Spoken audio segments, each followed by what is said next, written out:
முருகா, என் அன்பு பிள்ளையே, உன்னை விட்டு போன உன்னுடைய துணைக்கு இப்படித்தான் ஆக வேண்டும். அவருக்கு இது தேவைதான் பிள்ளையே.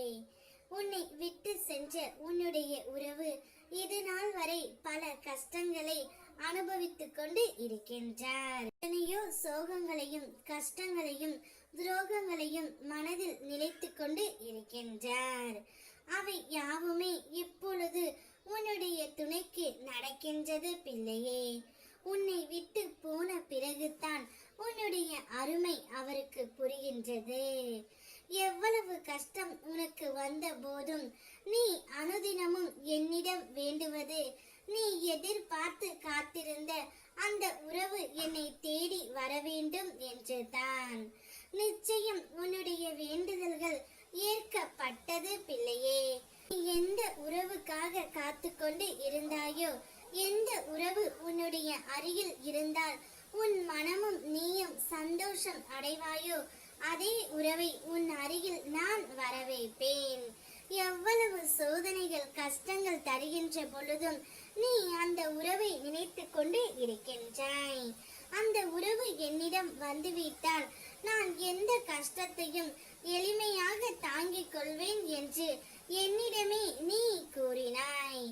இவ்வாறு நீ கூறுகையில் எனக்கு உன் மனம் புரியாதா என்ன?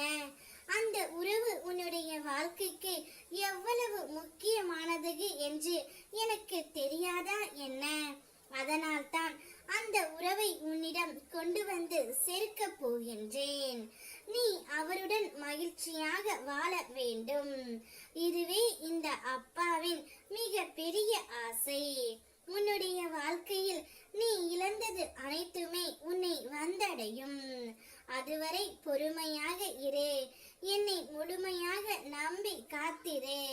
சந்தோஷத்தை வரவேற்க காத்து கொண்டு இரு. நீ வீழ்ந்து விட கூடாது பிள்ளையே. நீ கோழை அல்ல.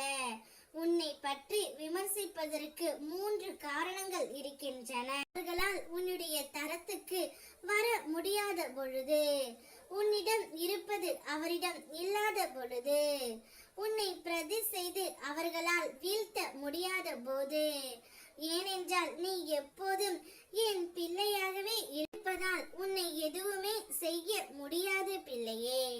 உன்னுடைய துணைக்கு இப்படி ஆக வேண்டும் என்று நீ நினைத்து கூட பார்த்திருக்க மாட்டாய். ஆனால் அவருக்கான தண்டனை கிடைத்து விட்டது. உன்னை விட்டு அவரால் இருக்க முடியவில்லை என்ற உண்மையும் அவர் அறிந்து விட்டார்.